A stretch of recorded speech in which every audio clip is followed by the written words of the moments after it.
What's up? Your boy Domuto. We back with that video today, watching whether Bardock raised Kakarot part 11. Hey, second Broly. What the fuck?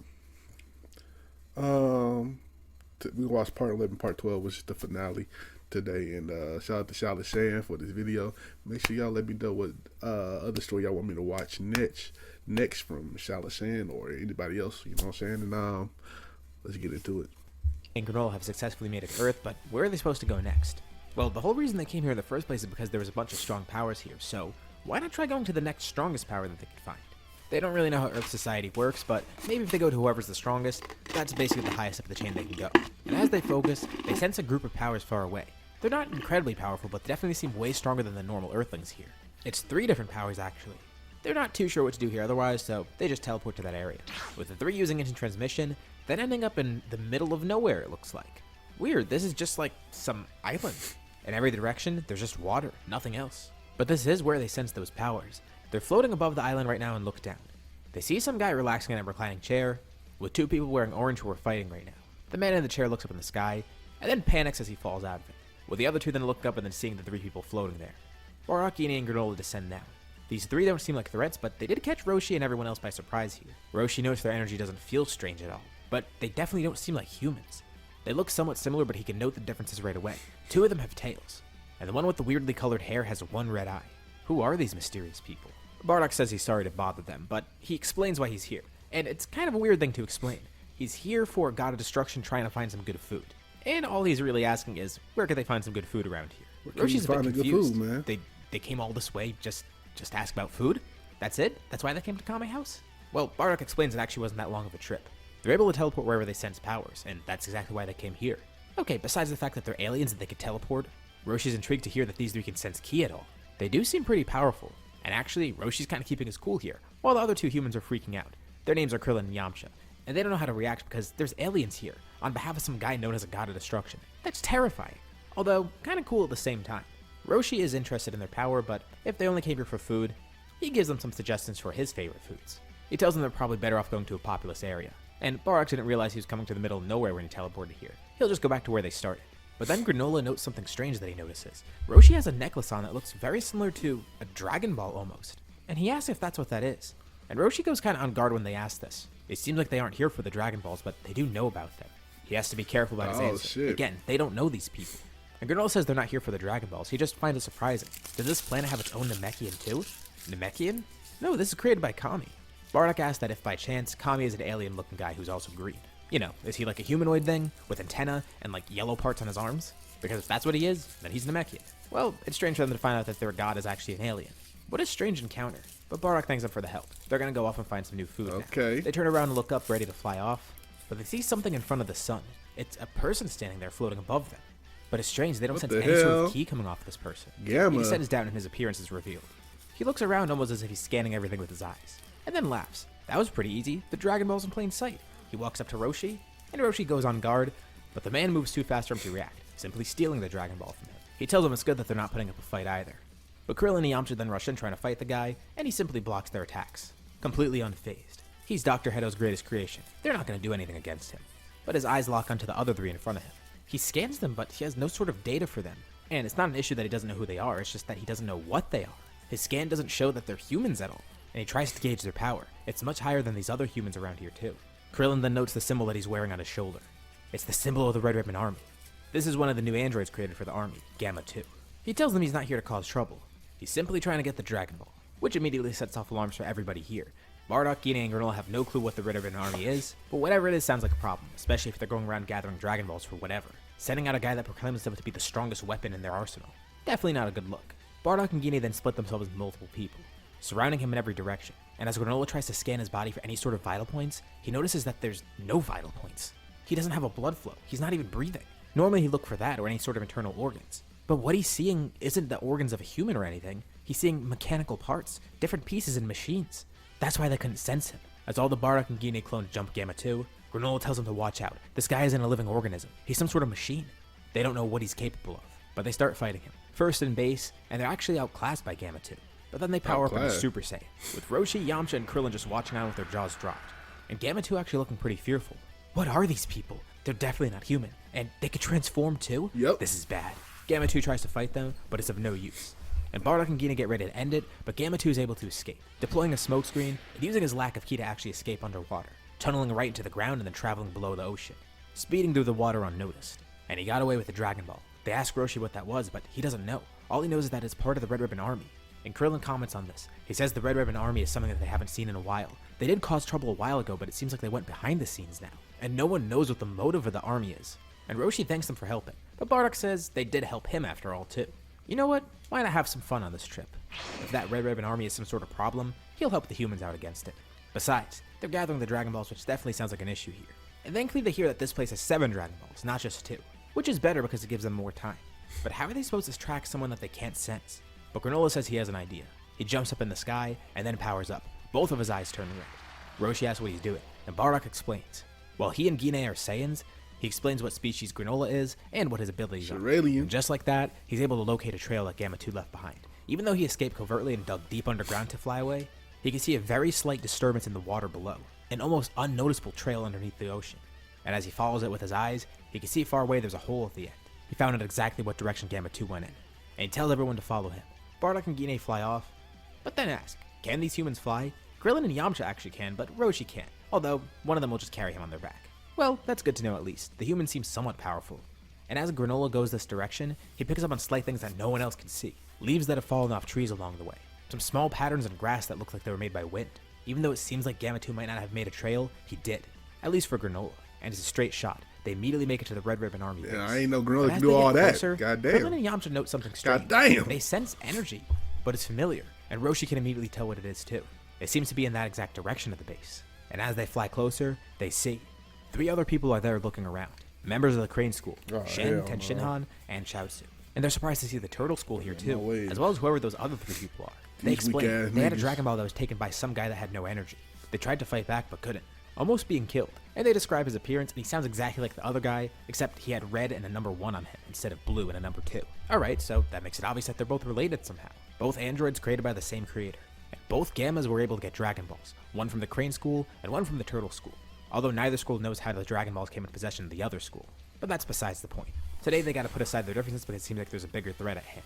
And Granola simply asks them, is this Red Ribbon Army an issue? And like, how big of an issue is it? Like, kill them all issue? Or just an issue like, teach them a lesson and stop them in their tracks? He briefly powers up again with both eyes going red. And he simply lists off everything he sees. An exact number of soldiers, the hotspots where most of them are located. And now that he's close enough, he can actually see the signatures of the Dragon Balls. What kind of ability is this? Oh yeah, the Turtle School explains that these guys are aliens. And Granola asks again for an answer. What should they do here? Well, they should at least get the Dragon Balls back and figure out what's going on. Clearly it's not something good, but they don't know how bad it is. Noted then, it's going to be the second option. Just teach them a lesson. Granola says they could sit back, he'll handle this with Bardock and Gine. Bardock and Gine then fly in covertly, with Granola sticking a hand out, holding it up with his other arm. He rapidly moves as he fires precise ki blasts everywhere. The Turtle and Crane Schools watch as a bunch of Red Ribbon Army soldiers fall, either from Granola's sniper shots, or Bardock and Gine teleporting around and knocking them all out with one hit. Granola then launched a blast, blowing a hole in the side of the base, mentally communicating with them, telling them that that's where the Dragon Ball is. It seems like there's 4 of them in there actually, and they probably know the location of the other 3. And Granola says just wait here a moment, as he flies in to help them as well. Roshi and Shen look at each other equally confused. This is weird, even for them. There's a giant explosion in the middle of the base. And then the 3 of them teleporting back in, with Gine and Super Saiyan holding Gamma 1, and Bardock and Super Saiyan holding Gamma 2, both of whom are defeated. They say they found what looked to be some sort of giant weapon in there, and just destroyed it. It was actually thanks to Gine's plan. She actually found who the boss was here, and simply just knocked him out, then placed a hand on his head, reading all his memories. Figuring out that they're making some sort of doomsday weapon, so they made the right choice here. And Bardock also made sure to destroy any sort of equipment that was used to track Dragon Balls too. A small ship then flies in towards them, with a smaller guy stepping off. He tells them to please let the Gammas go. Those are his greatest creations. And then Gine turns back, simply walking up towards the guy. He's completely intimidated by her, and she places a hand on his head, reading his memories too. It's Dr. Hedo, and he doesn't seem like a bad guy either. It seemed like he was misled and went all into this just because of the money. But he actually made them to be heroes. Well, they drop Gamma 1 and 2 and don't destroy them, with Hedo just left dumbfounded. What just happened? And how did she know his name? How did they even find out the army's plan? Bardock just tells him don't ask too many questions. Just be glad that he made it out of here. He could take his androids and go. Oh shit. They got rid of the core of the problem. But shit. I just thought about it. God, I'm sorry if I'm not talking. I was just kind of into the story. But like, I just got it. This could be very bad that they got on planet Earth. This could go very bad, eh? They leaving DNA everywhere and shit. God damn. God damn. I don't know. It could be bad, but I'm pretty sure Shadow ain't gonna probably put that in the story. It's one more issue, simply lifting a finger up, launching a single shot. He saw Magenta with an android body running right towards them, and simply just eliminated him. He was the root of the problem anyways. Krillin thanks them for their help. They didn't even realize they would need help today. What could they do to show gratitude? And Bardock simply asked, well, can they buy them some food? They don't have Earth's currency, so they don't really know how else to procure it. Meanwhile, we go off into space to see what Vegeta's group's doing. They arrive on planet Vampa, going towards the strong power that they found. And as they teleport onto the planet, an older man runs towards them, immediately seeing that they're Saiyans. The first two people he sees are Nappa and Raditz, and he actually recognized Nappa. He was one of the higher-up warriors, and Nappa looks down at the guy confused. He feels like he recognizes this guy from somewhere. Raditz then yells back to Vegeta. As he flies over there, they were looking around to find wherever that power went, and now they've regrouped. Paragus' face completely goes white. Saiyans are here, and one of them is actually Vegeta. They came right to him. This is what he's wanted for so long. They ask what that power they sensed was. This guy is clearly a Saiyan, but he's very old, and that couldn't have been his power. Paragus doesn't even know how to react. He simply just yells out Broly, and they sense a power spike nearby, as a larger Saiyan then flies in. First attacking Nappa, who's barely able to guard against the attack. But Raditz then realizes something really strange. This guy and that other Saiyan, his son. Why do they look like Paragus and Broly, the other two people they fought earlier? And now that he thinks about it, when he called out for his son, he actually did yell Broly. It might just be a coincidence. I mean, they're probably just normal Saiyan names, but they kind of look like Paragus and Broly, the ones that they encountered earlier. He demands to know what's happening. Oh. Well. They should have expected that these Saiyans wouldn't be friendly. Forgot about Broly's that. eyes then dart towards Vegeta. At first, he was just protecting Paragus, but now that he sees who's actually here, he immediately snaps, flying towards Vegeta ready to kill him. Raditz turns to Paragus, asking what the hell's going on here. Why are they attacking their fellow Saiyans? And Paragus says he doesn't care that they're Saiyans. Actually, he does care. He cares because he wants to kill them. They're not his allies. They're his enemies. Vegeta tries his best to hold off Broly, then transforming into Super Saiyan. And Vegeta says there's no doubt about it. He and Nappa noticed during the battle too. Putting two and two together, obviously. This guy's name is Broly. The other guy's name is Paragus. They look like the other two that they encountered before. What's going on here? With Nappa transforming and rushing in as well. Paragus' eyes widen. Did they just transform? Raditz turns back to Paragus, angered, grabbing him by the collar. He yells at him, telling him to explain now. What is he trying to do? They were willing to help out these Saiyans, but why is he attacking? And he looks over at the other Saiyan nearby too, Tarble, and he can immediately see the resemblance of Vegeta. How did all these other Saiyans live? Not just Vegeta, but his brother, and then a higher class Saiyan, Nappa. But who is this? This guy looks like a low class Saiyan. It doesn't matter. He shouldn't question it. All he says is that he's prepared his whole life to kill Vegeta. The sins of King Vegeta are on Vegeta's hands. He sent Broly man, get the fuck sending outta both here. of them into their doom to live their lives here. And Raditz simply knocks Paragus down to the ground. He says they were willing to help, but he's gonna act like that, then they'll have to do this the hard way. But Raditz smirks and turns back to Paragus. He should know that they're not normal Saiyans. He and Tarble then turn Super Saiyan, flying in to help Vegeta and Nappa. But it seems like they're having a tough time. Vegeta thought one Super Saiyan would be enough to defeat this guy, but no, he's keeping up with both of them. And even with 4 Super Saiyans now, it's still not enough. Vegeta comments that Broly's power is continuing to rise. What is this guy? And Raditz yells out to them, telling them why Broly's attacking. And Vegeta can't believe it. That's the reason for what his father did? He shouldn't be involved in this. But whatever, he'll end this quick no matter what. He says this Saiyan is dangerous. He must be some sort of mutant. He tells them to hold nothing back. It looks like they're going to have to kill him as quickly as they can. Paragus gets back up and runs over to where the fight is, watching 4 streaks of golden light fight Broly at once. But one of them starts to change. The aura turns from golden to a more reddish color. An intense fire surrounds him. It's Vegeta. Shit. And Paragus pulls out his scout scope. Their powers are all unreadable, as in they're off the charts. But as he zooms in on Vegeta, his power has just completely disappeared. It's 0. Raditz and Nappa then follow suit, also transforming to this red form. Yeah, they about to Tarble's the jump, only one bro. who can't go Super Saiyan God yet. They try to ritual on him, but the power's way too hard to maintain for him. And for that reason, he's the only one that Paragus can actually clock a power for. But he can sense the pressure from their auras all the way over here. And the 4 of them all surround Broly, with each charging a blast in their hands. A green aura surrounds Broly as he continues to power up too. And Paragus realizes he's doomed. He's gonna die here. Reluctantly, he pulls the remote out of his pocket, shocking Broly. The 4 Saiyans all launch a blast at Broly, but he falls down to the ground, with his power dramatically dropping as he plummets to the ground below. All 4 attacks collide, with the shockwave launching Broly over to where Paragus is. Vegeta looks unconfused. I was saying, What didn't they? happened? I was He about to just say, didn't they got already surrounded by some sort of fought Broly? electricity I and then almost fell forgot to the about that. ground. They would have beat Broly and probably even killed him there, but something stopped him. Vegeta doesn't know what Paragus' issue is, or what's going on here in general, but all he knows is that he shouldn't be involved in this. Whatever his father did, it's not his problem. They shouldn't have to be facing this fight. They were simply just trying to find some food for Beerus. Why does it have to be like this? All 4 of the Saiyans power down, flying back over to where Paragus and Broly are. But Vegeta's also intrigued. The power that Saiyan showed off, it was insane. He clearly couldn't control it, and Vegeta thinks he knows what went on. That collar that was around his neck, It was used to electrocute him, wasn't it? Paragus actually purposefully shocked him, Yep. taking him out of the fight, but he doesn't know why. But there's a much more obvious and bigger question at hand. Why are there another Paragus and Broly? Is it just a coincidence that they look similar and have the same names? And also, what was that other power that they sensed leaving Vampa before they landed on here? I mentioned it in the last part, but it hadn't showed up in this part yet. Something very strange and possibly bad is going on here. And Vegeta really wants to know what it is. This is where we'll leave off for now. What'd you guys think about this part? Okay. He has no clue of what's going on. He's been on this planet for decades, and nothing's changed about that. There's also no doubt about the fact that he's a Saiyan. Even the old scraps of armor that he's wearing, it's the old Saiyan armor from planet Vegeta. But that still doesn't explain why there were two Broly and Paraguses, and why they were both so similar.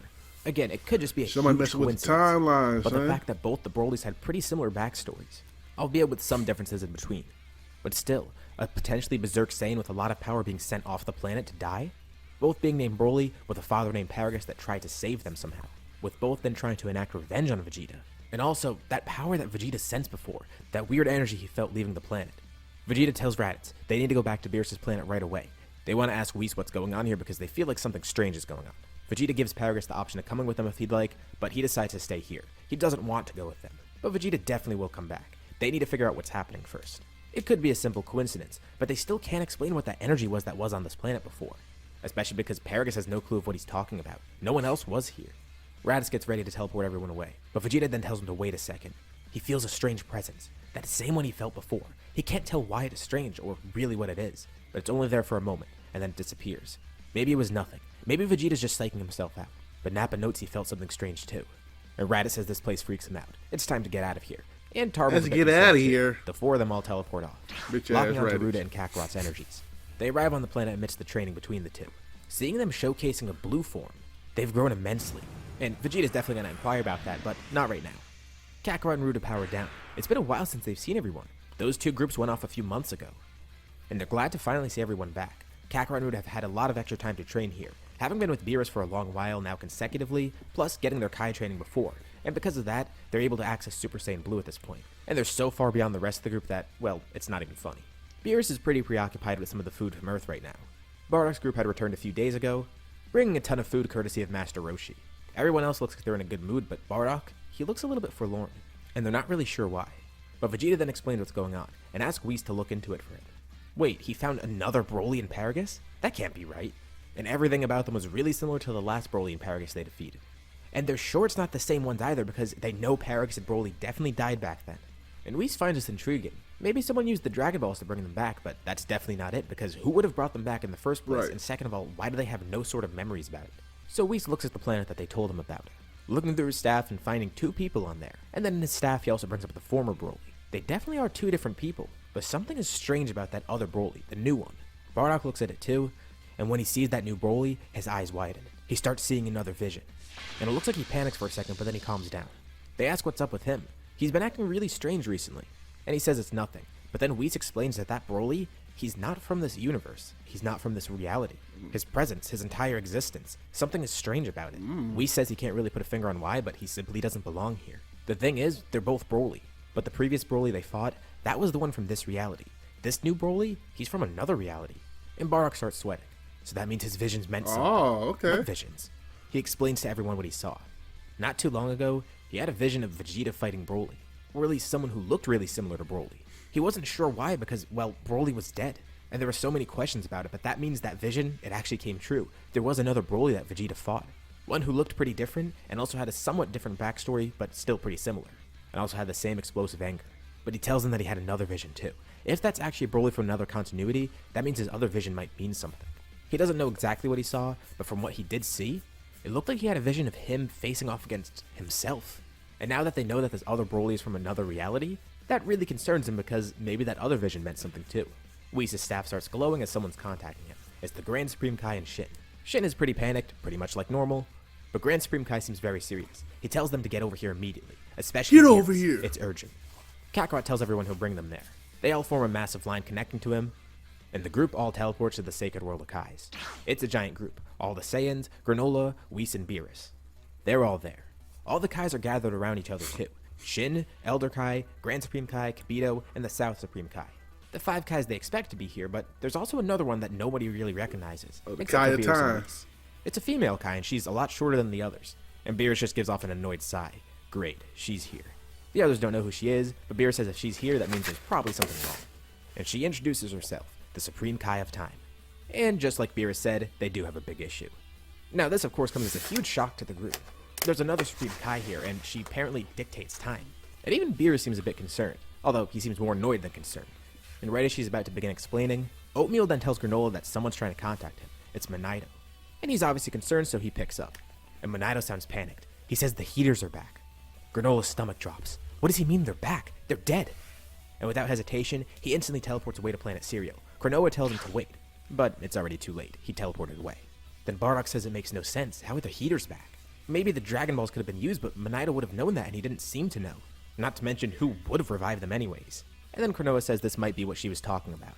Some threat from the past that shouldn't be there. She begins explaining that something's wrong with the timelines. Villains from other timelines might be coming in here, and she has no clue he's as trying to to why. put a little twist on it at the messing with end. time. Okay. But who, and for what purpose? Okay, Charlotte. Everyone then hears a voice in their head. It's Granola communicating with them mentally. He's there, and he says Monito's safe as well as Planet Cereal as a whole. And he says the villains here are already defeated. But something's really strange about them. He's trying to question them, but they're not the heaters. Although they look really similar. He thought they might be related, but they apparently have no idea of what's going on. It's some group called the Oh, hell no. and they were apparently sealed away for a long while until somehow they came Bojack here and and were them. released. It's also led by some guy named Bojack, who Granola made pretty quick work of. But who are they? And when Granola hears this, she realized that, yep, this is definitely related. That name, Bojack. He's a villain from another reality. So that might explain Broly too. He's not from here because somebody brought him here. Someone's messing with time and space, and she called everyone here because they need to figure out some way to stop it. And the fact that people are showing up now, that means they have to be vigilant. There could be another one showing up at any moment. Grand Supreme Kai senses a strange presence next to him, and quickly jumps out of the way as a portal opens. It doesn't even look like a portal, it looks like a tear in reality. A strong and evil presence flies through it. Just in the nick of time, Vegeta transforms into a Super Saiyan God, grabbing a sword in between his hands as someone tries to swing it at him. Not And he Janemba. knocks the guy back, and standing there is some weird pink monster. Who the hell is this now? The monster shouts, and then they hear another voice from behind that tear in reality. He tells Janemba not to be so aggressive with his greeting, and a mysterious figure walks through, saying he's glad to see everyone here, including the Supreme Kai of Time. Oh, shit. He thanks them all for helping in his test. He tells Janemba he could resume the fight, as Janemba faces Vegeta and Nappa, with Raditz and Tarble trying to help out too. That mysterious guy tells everyone not to mind him. He's just here to see how strong this reality is. It's one of the first few that he's testing, so excuse him for any interruptions because this is a beta test essentially. This is one of the weaker realities that he found, and depending on how this goes, Weaker? he might be able to set up fights in other timelines too. He says he's honestly disappointed that Broly didn't do too much more. He found him in another timeline and thought maybe it would be interesting to place another Broly here, where one had already died. He planted Broly in Paragus hoping that Broly would grow into a stronger warrior like all the other Brolys he's seen, but he was found on accident. Vegeta wasn't supposed to stumble upon him that early on. So again, he apologizes for the hiccup. He was actually planning on making his entrance a lot later, but because of them finding Broly, it's gonna have to be now. And he could tell that Bojack's crew has already been defeated somehow on Planet Cereal. But this is a good test still. It allows him to improvise, allows him to see what he can do, and he tells them to not be so scared. This is gonna be fun. Not just for him, but for them too. They love good fights, right? And he sees a few people that aren't fighting, and thankfully he has the perfect foe for them. He recognizes some of them. He sees Bardock, he sees Goku, albeit he's wearing Saiyan armor for some reason. But he's not too sure who Gine and Ruda are. He hasn't seen Gine fight much in other timelines, and the other girl doesn't exist in too many timelines. He points at Bardock. He's actually the reason he chose this universe. In most other realities, Bardock is long dead, but this Bardock should be an interesting opponent for his next foe. And then he points at Kakarot too, saying he's glad to see Goku here as well. Goku? Oh yeah, the man apologizes. He's Kakarot in this timeline, and he forgot to introduce himself. His name is Few, but that doesn't really matter. Yeah. Another portal then opens right now, and a strange opponent steps out. Holy cow. His energy feels familiar, but very different at the same time. But that hairstyle, it's unmistakable. It's the exact same hairstyle as Bardock and Kakarot, but they can't see his face. He's wearing a mask on it. The Kais all rush in to fight Few at once, but Beerus stays out of it. The Kais actually might be able to handle it, and Cronoa needs to figure out how to stop this. Few might have more villains coming, so she says the Kais will stop him, but Bardock is going to have to fight this masked Saiyan. How did this reality get so unlucky? And are others at risk too? She can't know for sure. But one thing she does know is that Zeno in this reality cannot know about this, as well as Zeno's in other realities. It could be bad. Bardock confronts the other Saiyan. Why is he here? Is he him? He remembers that vision that he saw of himself. But the masked Saiyan simply says he's not Bardock. He then powers up immensely, going Super Saiyan 3. And there's no doubt about it, that energy is definitely Bardock's. Strangely enough, he seems really powerful in Super Saiyan 3, more powerful than he should be. Raditz then teleports besides them, and Bardock's entire family collectively goes Super Saiyan God at once. Bardock says he doesn't know who this other Bardock is, but they shouldn't be fighting. Clearly it has something to do with that mask. and Few's surprised to see that they're all this powerful. Wow, looks like he underestimated this timeline. The family collectively defeats the other Bardock. They don't kill him because, well, he's Bardock, but they defeat him pretty quick. And his mask even breaks off in the process, as he goes unconscious. And there's no doubt about it, this actually is another version of Bardock. Bardock from the main timeline tells the others to go attack Few. He's going to try to wake this other Bardock up and see who he really is. Around the same time, Janemba's defeated by Vegeta, Nappa, and Tarble. And he was jumping out here. I powerful like too, shit. with a weird energy within him. Has Few been powering these villains up too? And Granola teleports back in as well, bringing the entire Hera clan with him, all unconscious of course. He was going to ask more questions, but it seems like he got his answer already. The Kais are having a tough time against Few, but now that he sees all the Saiyans jumping in against him, he decides to show off his full power, surrounded by an ominous aura, as he then powers up into Super Few. This is his current full strength at the moment, but it's definitely going to grow and this battle will really help with that too. Raditz and Guinea tell the Kais to step aside, as they begin fighting Few. But he's too quick now, too powerful. Their attacks aren't doing anything. Bears, hop in there. And Kakarot looks at Ruda and nods. Looks like it's finally time to show off that great power that they have. And she's excited. She's been waiting to use this in battle, as has Kakarot. Their Super Saiyan God aura then flares up. Kakarot and Ruda's hair then turns black. It looks like they're de-transformed, but actually no. They're using their strongest power yet, Ultimate, drawing out all the power from their potential, including the power from Super Saiyan Blue. This is the peak of their strength right now, and it only grows during battle. Okay. The brother and sister duo launch in, and their attacks actually are able to hit Few. And this is very interesting to him. He knew this timeline was a little bit weaker than the other ones that he's seen, but still, he might have underestimated them a bit. And with their combined power, they're actually able to match him here. The Kai still have no clue of who this guy really is or why he's here. But from what they can gather, he's testing out different timelines, bringing opponents to them and just making them fight for some reason. Who is this guy, and what is this guy? His energy feels very strange too, almost like an amalgamation of a ton of different things. And as he's facing off against Kakarot and Ruda, he's giving them a really tough fight. But someone then uses instant transmission to teleport right in next to him, landing a sneak attack, knocking him into another fighter able to launch a point-blank blast at him. And Few laughs at this. Looks like the Bardocks are working together now. The main Bardock stands there in Super Saiyan God, while that alternate time Bardock stands there in Super Saiyan 3. Okay. Bardock looks to the other one. He says that guy brainwashed him, right? It's a And yeah, Bardock the alternate Bardock says he's about to finally paradox. get payback. He doesn't know who this guy is, but he doesn't care. He's gonna stop him here. He also wants to learn what that red-haired form is later on too. And he's pretty glad to see Kakarot, Guinea, and Raditz have grown that strong. Ruda's kind of bummed out to hear this. Does she really not exist anywhere else? Well, Kakarot chuckles a bit. He guesses that makes her more special here, trying to cheer her up. But they can't focus on that. They all fight together with Raditz and Guinea also jumping back in too. Few's now being completely overpowered. He even tries to make more portals, trying to drag more people into this timeline. But it doesn't work. The Grand Supreme Kai and Cronoa work together, closing all the portals, making sure there's no more tears in reality. He can't bring in more allies. It seems like he's actually going to be defeated here. And they are able to stop him. But they don't kill him immediately. And as he's there on the ground all beaten, he smiles, telling them well done.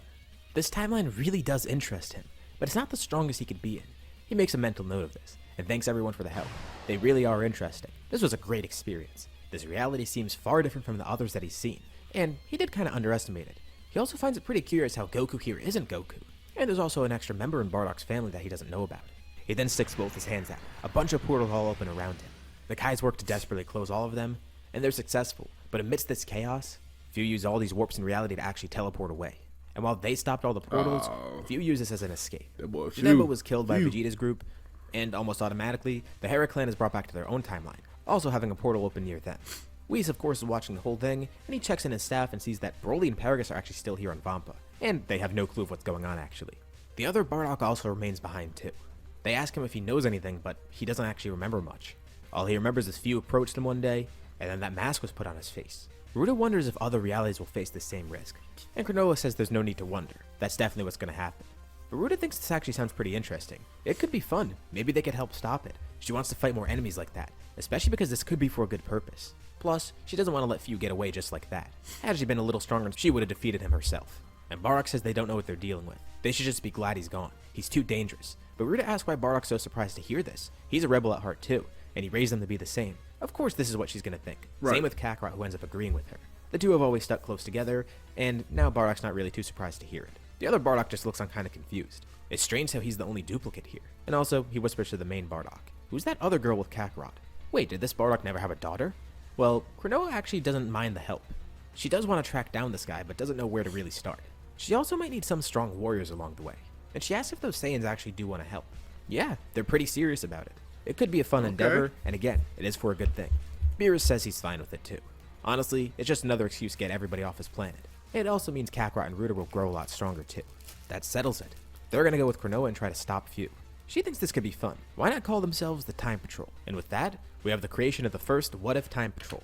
There's actually nothing else to cover in this story. This universe has no other villains in it. There's no Universe 6 tournament. There's not going to be a Tournament of Power because of that. There's no Granola, obviously. Superhero already happened. And Moro actually stays sealed away, since Boo is completely eradicated and he never regained energy from that. But even though that means their story in this universe is over, now their purpose is even greater. At the end. They're going to travel between timelines. This family of rebels that once faced the Frieza Force, they've now turned into something much more. That's not even just the immediate family anymore. They have more members. Yeah. They've made amends with Vegeta and Nappa. They have Vegeta's brother, too. And then there's Granola, a former enemy who's now a student of Bardock, actually. Kakarot knows Few is out there somewhere, and he hopes to see him again. Next time, he'll get the win. That guy's power was incredible, and Few was clearly aiming for him, too. He kept complimenting Kakarot's power, and kept calling him Goku for some reason, too. He's got to figure out who that Goku guy is that he's referring to. So, this may be the finale for this series, Goku gonna, but we may see something brand new going forward. You picked the right Goku. The Time Patrol is just getting started, and Few is just getting started, too. This is where we leave off, at least for now. I wanted to do something more outside the box than just Kakarot growing up to be Bardock 2.0. I know we kind of took a wild turn in these past 3 parts, but I think it's a fun way to end the story. It was a cool story. It's cool. It was, you know what I'm saying? He had better. I say he had better stories, but shout out to Saiyan, bro. This cool little ending. I like how you threw in the, what is it, Dragon Ball Heroes, right? Fu, whatever. Fu and the Time Patrol, Time Patrollers and shit. But anyway, make sure to like, comment, subscribe. Check out the last chapter if you want it. Check out another story you might like right here. Let me know down below what you want me to react to next. And yeah, I'll catch y'all next time. Peace.